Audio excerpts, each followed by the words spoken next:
Geography के लिए इतनी मिस गाइडेंस मिली हुई है ना आपको, मैं बता नहीं सकता हूँ। बस वही बोल दिया जाता है आपको ये एनसीईआरटी में कर लो। अरे यार कैप्टन ऑब्वियस, ये ऑब्वियस चीजें हैं। 70 ऑन 70 स्कोर करने हैं ना, मेरी एक एक बात सुनना, क्योंकि what's up champions, welcome back to Grand Acad. और आपका जियोग्राफी का बोर्ड एग्जाम आने वाला है और आपने टाइटल में पढ़ लिया है ये क्या बोल रहे हैं 70 ऑन 70 जियोग्राफी में स्कोर करना क्या सच में आसान है? मुझे तो अभी तक जियोग्राफी बहुत मुश्किल सब्जेक्ट लग रहा था। सर दो किताबें हैं। भैया आप कैसी बात कर रहे हो? पूरी दुनिया ने मुझे बता दिया है कि ज्योग्राफी में फुल मार्क्स लाने बड़े मुश्किल हैं। अरे गाइस मैं आपको एक बात बता दूं, ग्रैंड अकैड पे आपको सबसे बढ़िया स्ट्रैटेजीज मिलने वाली हैं क्लास 12 ह्यूमैनिटीज की, सीयूईटी ह्यूमैनिटीज की। तो अभी के अभी ग्रैंड अकैड को सब्सक्राइब कर दो। And let me tell you The truth is that it is easy if you understand a few things. My name is Ritvik. मैंने क्लास 12 में आपकी ही स्ट्रीम में 96.2% का स्कोर हासिल किया था एंड पिछले हाफ अ डेकेड से ज्यादा से मैं क्लास 12 ह्यूमैनिटी स्टूडेंट्स को और class plus students at large को गाइड करते हुए आ रहा हूं। आज की वीडियो में मैं आपको बताऊंगा कि कैसे आप अपने बोर्ड एग्जाम में 70 ऑन 70 स्कोर कर सकते हो और ये क्यों आसान है। वीडियो आपको एंड तक देखना है। एंड तक नहीं देखोगे, बहुत बातें बीच में आपको समझ नहीं आएंगी। तो please do yourself a favour, subscribe to Grand Acad, like this video and make sure to watch this video till the end. Alright, सबसे पहली चीज जो आपको अंडरस्टैंड करनी है, if you want to score 70 on 70 in your class 12 board exam of geography is geography grammar. Yes guys, geography grammar का क्या मतलब है? सर मुझे पता है आप इंग्लिश पढ़ाते हो, यहां पे आप मुझे क्या कह रहे हो कि मुझे जियोग्राफी के एग्जाम में ग्रामर मेंटेन करनी है? अरे guys understand one thing, geography grammar का मतलब है using the language of geography. हर एक फील्ड की ना एक अपनी जार्गन होती है। लॉ में अपनी जार्गन है, साइकोलॉजी में अपने टर्म्स हैं, सोशियोलॉजी में अपने टर्म्स हैं, हिस्ट्री में अपने टर्म्स हैं। जियोग्राफी में ये चीज और ज्यादा इंपॉर्टेंट हो जाती है। बहुत बच्चों के क्लास 12 में मार्क्स इसीलिए कटते हैं इररिस्पेक्टिव ऑफ सब्जेक्ट, बिकॉज जो उन्होंने लिखा होता है वो मार्किंग स्कीम में अलग शब्दों में होता है। What I am trying to say is, अगर आप क्लास 12 में, which is the maximum class in school, इसके बियॉन्ड स्कूल नहीं है, अगर आप क्लास 12 में हो, you need to write like a class 12 student and not like समझ जो क्लास 6 में है। You are studying class 12 geography, you need to write like a geography student. बहुत बच्चे क्या करते हैं, मैं आपको बताता हूं, एग्जाम में लिख देते हैं quote unquote people moving to cities. अरे भाई पीपल मूविंग टू सिटीज क्या होता है? इसका जियोग्राफी टर्म होता है rural to urban migration.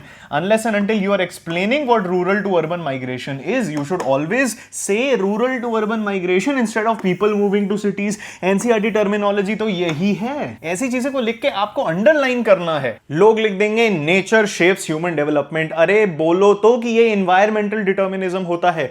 These are only examples of class 12 geography my dear champions, but you have to write the grammar of geography, you have to follow the rules of the subject. तो you need to write like आपने NCERT पढ़ी है। इसका मतलब ये नहीं है that you can't write things in your own language.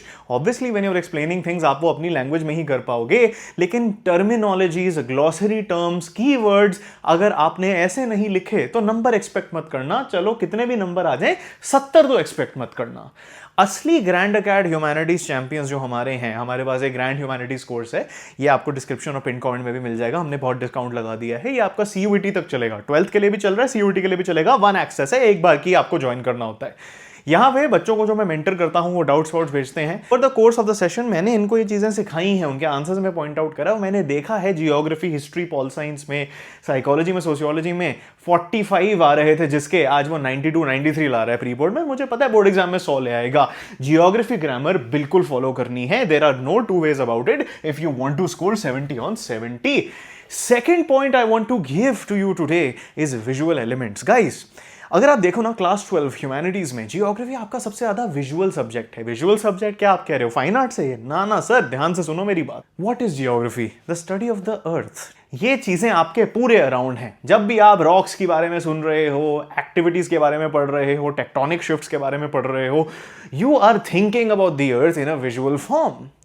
I am sure जब आप एनसीईआरटी पढ़ते हो आपके दिमाग में अपने आप इमेजेस जनरेट होती हैं, because that's just what your subject is.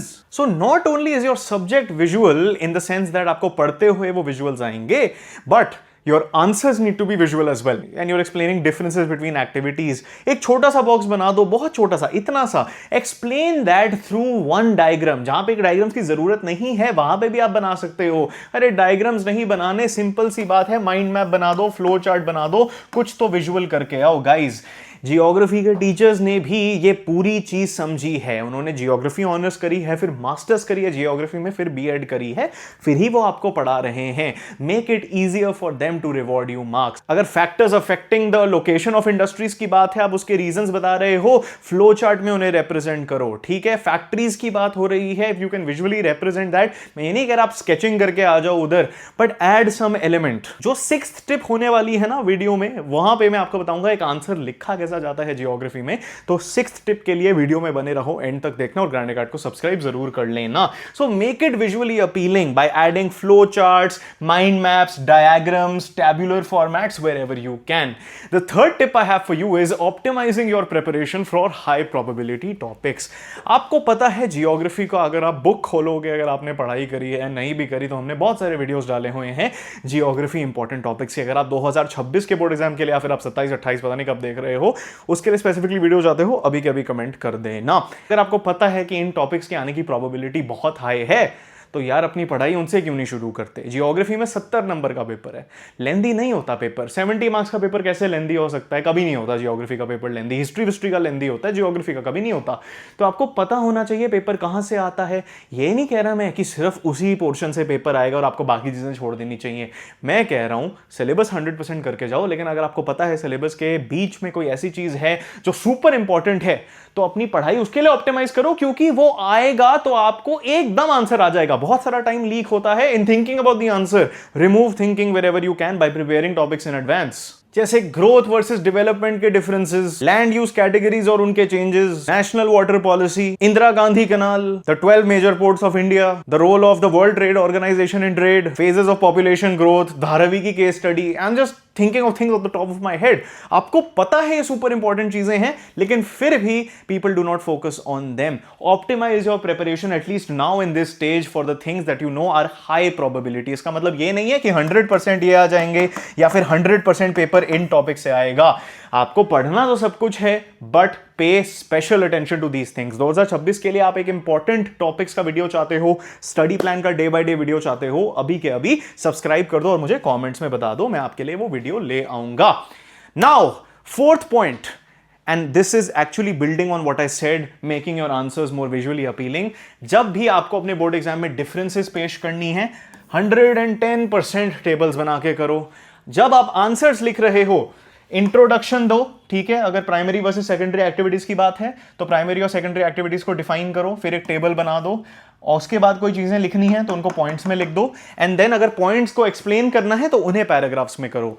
Geography की answer writing is this only, इसके बियॉन्ड कुछ भी नहीं है। बहुत लोग आके मतलब पता नहीं क्या कर, बस लोगों को वेस्ट कराना है उनका टाइम।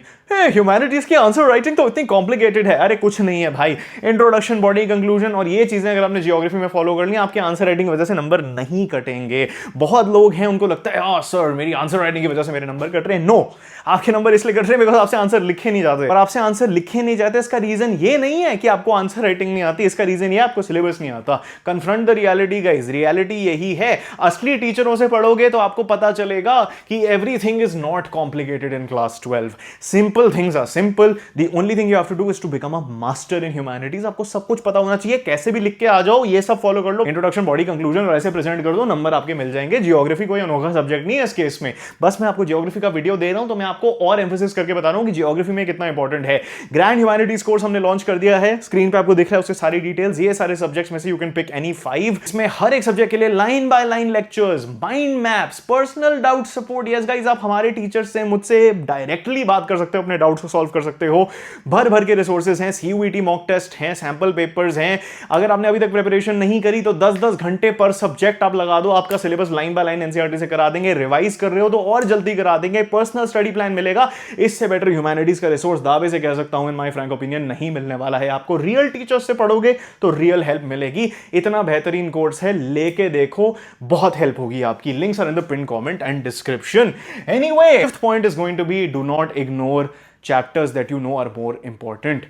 देखिए सिलेबस सबने देखा है, नहीं देखा तो मैं आपको बता दूं, certain chapters are more important than other chapters, disproportionately important हैं। Not only do you have to optimize your preparation for topics, ठीक है, एक एस्पेक्ट होता है इंपॉर्टेंट टॉपिक्स को प्रायोरिटाइज करना, ठीक है, लेकिन एक और एस्पेक्ट होता है इंपॉर्टेंट चैप्टर्स को प्रायोरिटाइज करना। इंपॉर्टेंट चैप्टर्स कौन से होते हैं?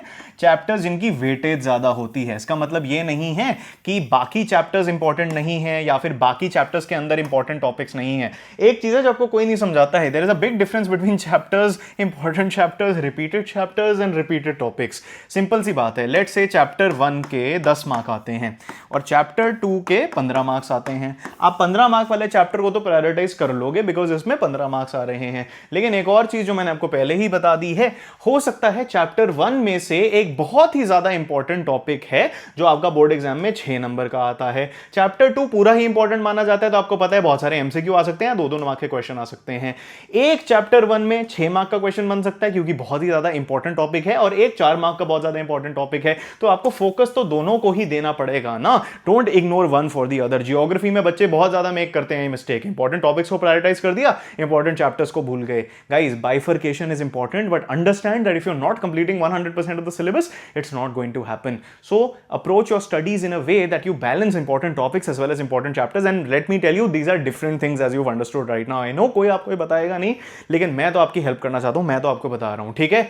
अगर आप चाहते हो एक डिटेल्ड ब्रेकडाउन ऑफ दिस तो कमेंट्स में मुझे बता देना। एंड अगर कमेंट्स की बात हो रही है, बहुत सारे पूछ रहे थे सर आप ये लेक्चर बनाते हुए अलग माइक यूज करते हो, जब आप वहां बैठे हुए दूसरे सेटअप में बना रहे होते हो तो बड़ा सा माइक होता है। तो मैं आपको बताना चाहता हूँ, ये माइक है DJI माइक मिनी, ये वायरलेस माइक होता है, मैं आपको दिखा सकता हूँ। This is a wireless mic, DJI mic mini है ये, बहुत अच्छा माइक है, लेक्चर्स बनाते हुए बड़ी हेल्प होती है। आई नो काफी लोग कंटेंट क्रिएटर्स बनना चाहते हैं, so this is the mic I use. I also tag it for your easier access, this DJI mic mini. जितनी अच्छी ऑडियो आ रही है उतने अच्छे मार्क्स भी लेके आना।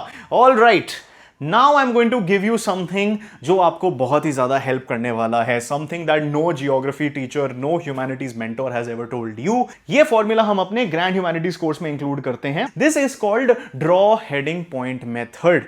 अगर आपको जियोग्राफी में अच्छे नंबर लाने हैं तो आपको तो ऑलरेडी पता है, इंट्रो, बॉडी, कंक्लूजन और इसके जो सब पॉइंट्स हैं मैंने आपको एक्सप्लेन कर दिए हैं, how to write your answer in points, where to elaborate your paragraphs, blah blah blah.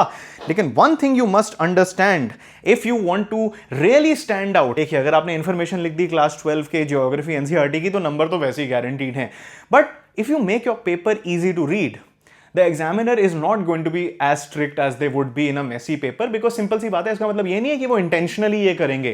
Guys, एक ना होती है ऑप्टिमाइजेशन। अगर एक दाल मखनी बहुत अच्छे तरीके से प्रेजेंट की गई है ना, तो आपकी नजर उसकी फ्लॉज पे नहीं जाती। इवन दो it might test average, flaws पे नजर नहीं जाएगी, you will be impressed by how it's presented.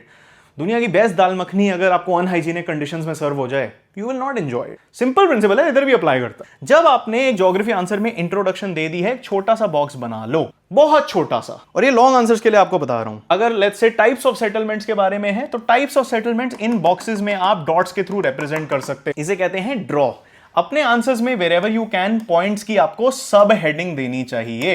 If you are describing something, give a subheading and underline that with a pencil. जो भी आपके एनसीईआरटी जियोग्राफी ग्रामर है उसे भी आपको अंडरलाइन करना चाहिए। ये होती है ड्रॉ हेडिंग। पॉइंट क्या होता है, जो मैंने आपको ऑलरेडी बता दिया है, all your answers should follow the point format. जितने नंबर का क्वेश्चन है एटलीस्ट उतने पॉइंट्स तो दो। फॉर एग्जाम्पल, अगर सेटलमेंट्स के ऊपर आपका कोई क्वेश्चन आता है, let's say this is the question, तो यहां पे ठीक है इंट्रोडक्शन दे दो, ठीक है। इंट्रोडक्शन के नीचे आप फ्लो चार्ट्स बना सकते हो और यहाँ पे छोटी सी सेटलमेंट्स बना दो, ठीक है। फिर पॉइंट शुरू कर दो, अपनी सब हेडिंग दे दो, यहाँ पे उसको अंडरलाइन कर दो, फिर XYZ अपना आंसर लिख दो, कीवर्ड्स को अंडरलाइन कर दो, नीचे कंक्लूजन लिख दो। This is it guys at this stage. अगर आपने अभी तक प्रिपरेशन नहीं करी है, these are ways through which you can optimise scoring a 70 on 70। Obviously ये इंप्लाइड है कि आपका सिलेबस हो चुका है। अगर अभी तक नहीं हुआ है और आप एक स्टडी प्लान चाहते हो डे बाय डे, जहां पे मैं आपको बताऊं कि कैसे आप कम दिनों में, कितने दिन चाहिए आपको, 5-6 दिन का स्टडी प्लान चाहिए, 3 दिन का स्टडी प्लान चाहिए, कमेंट्स में बता दो, वो आपको जरूर मैं डिलीवर करके दूंगा। Subscribe to Grand Acad, you watch this video till the end, thank you very much. Class 12 board exams में CUET के लिए I am a very good mentor. Grand Acad पे जो भी मेंटोर्स और टीचर्स हैं, spectacular quality, absolute best in the world. अभी कभी सब्सक्राइब कर लो, हमारी बातों पे ट्रस्ट करो। अगर आप करते हो, I am very thankful. Subscribe कर देना, लाइक कर देना और कमेंट्स में बताओ और किस टॉपिक पे वीडियो चाहते हो। All right, till next time, keep winning you champions.